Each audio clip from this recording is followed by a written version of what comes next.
Alright, today we've got this Fisher and Parkley fridge with a loose handle, which is very easy to fix.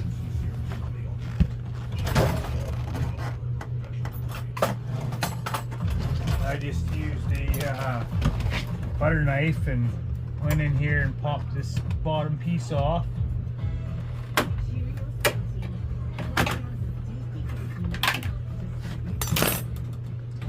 And then underneath here,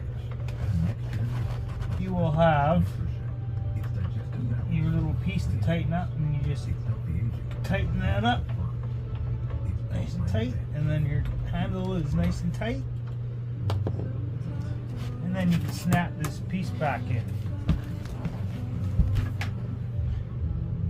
Nice and quick, easy video for you. I did it already, and I just wanted to show you guys how easy it is.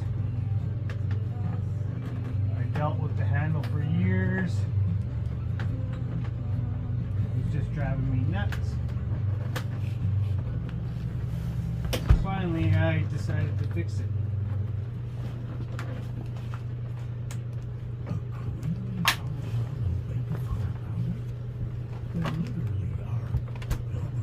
And then it's nice and tight.